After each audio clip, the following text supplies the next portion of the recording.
ہمارے کرم ایجنسی میں جو تازہ ترین واقعہ ہوا، تو میں اس حوالے سے چند باتیں کہ اگر ایک راستہ بند ہے اور تم نے 20-25 گاڑیاں اکٹھی کر کے ایک کانوائے بنایا، تو کیا وہاں پہ ایف سی نہیں تھی،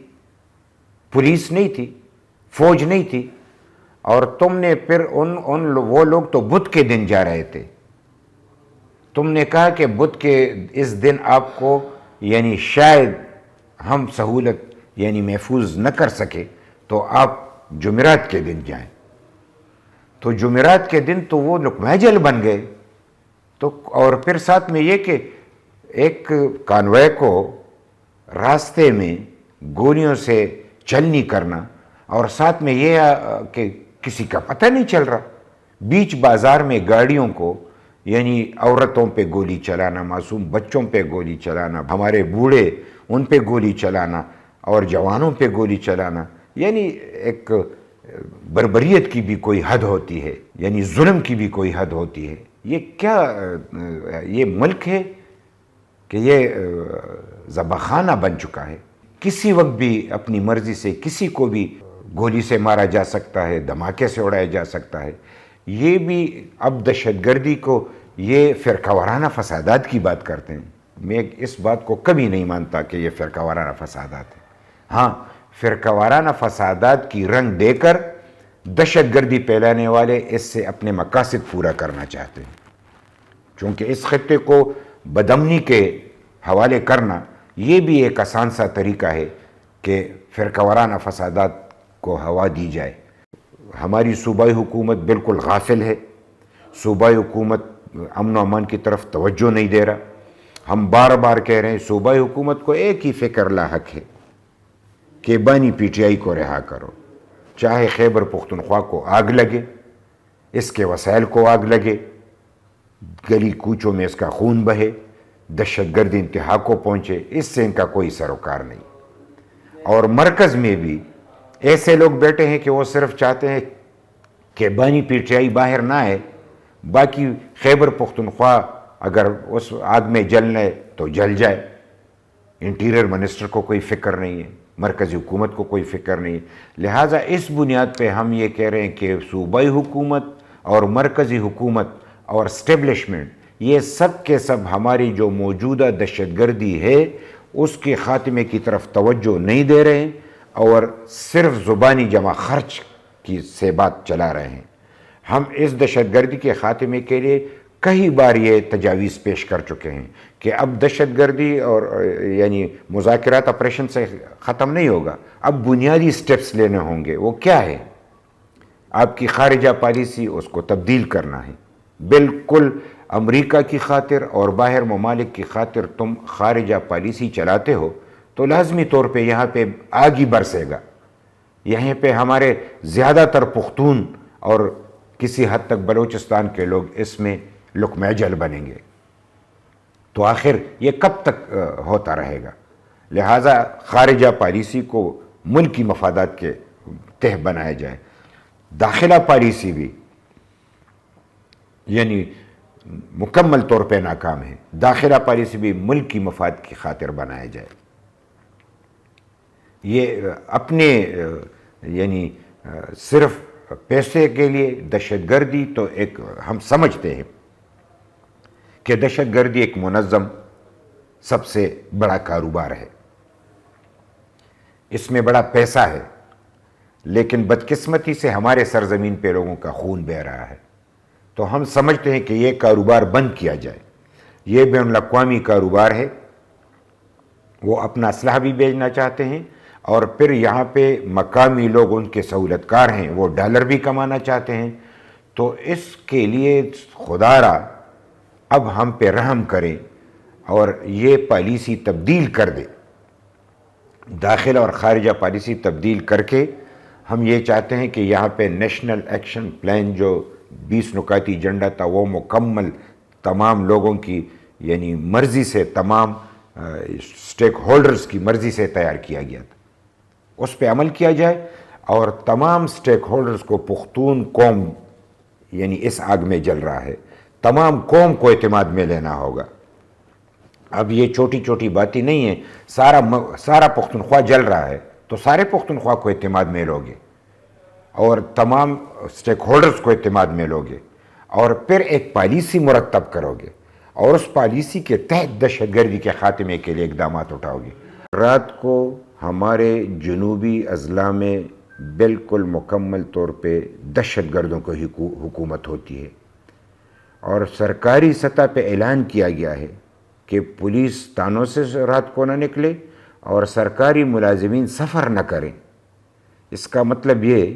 کہ دہشت گرد جانے اور عوام جانے، یعنی کوئی روکنے والا یا اس کو یعنی عوام کو تحفظ دینے والا کوئی موجود ہی نہیں۔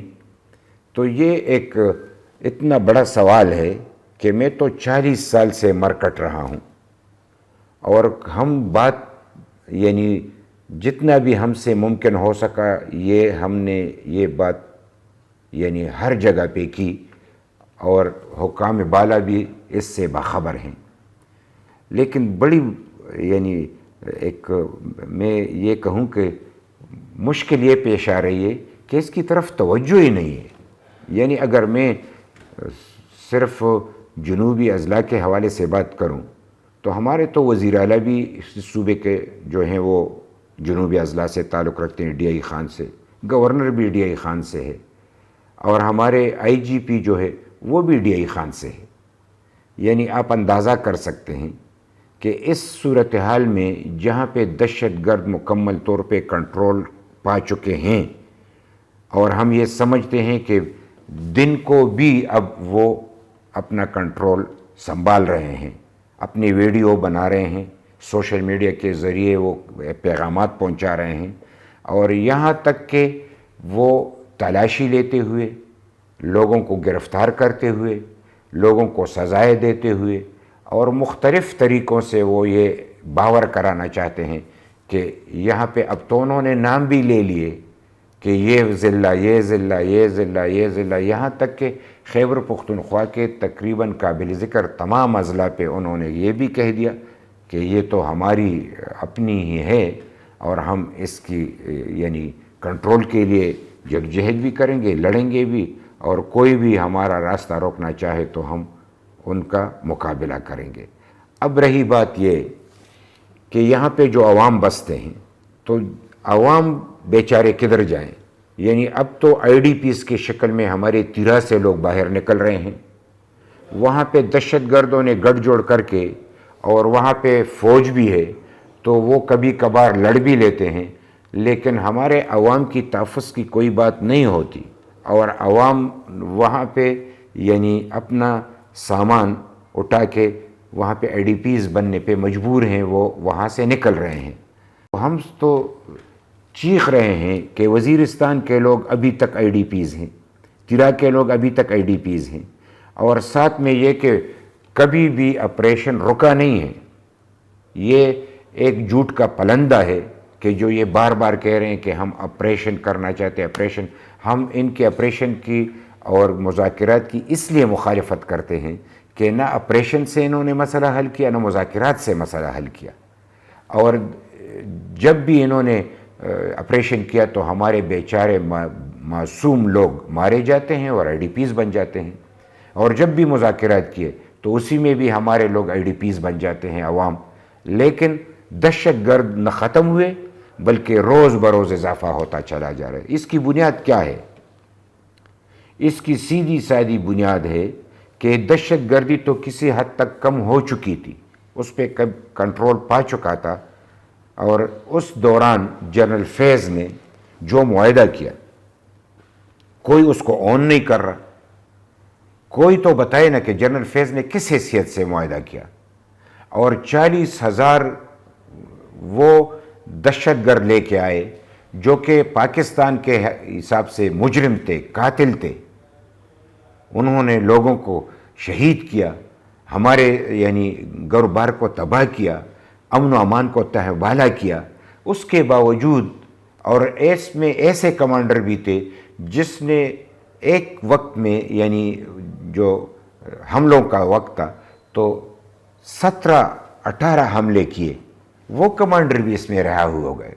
تو یہ کس بنیاد پہ رہا ہوئے؟ یہ پاکستان کی دوستی میں رہا ہوئے کہ پاکستان کی دشمنی میں رہا ہوئے؟ اور پھر جب یہ ان کو یہاں پہ بسایا گیا تو یہ سوال تو اٹھتا ہے کہ پاکستان تو اپنی جگہ،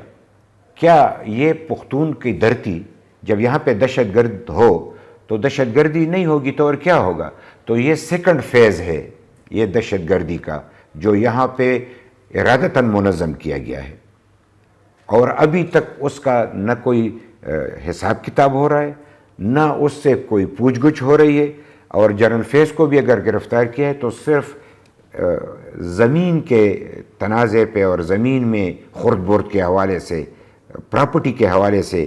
یعنی اس کو گرفتار کیا گیا ہے، اور وہ بھی کہ جس وقت وہ سرکاری نوکر تھا تو اس کا حساب نہیں کر رہے ہیں، یعنی جو سروس کر رہا تھا تو اس کے حوالے سے نہیں، سروس کے بعد اس کا حساب کتاب کر رہے ہیں۔ تو اس نے تو سروس کے دوران ہمیں تباہی کے بیڑ چڑھایا۔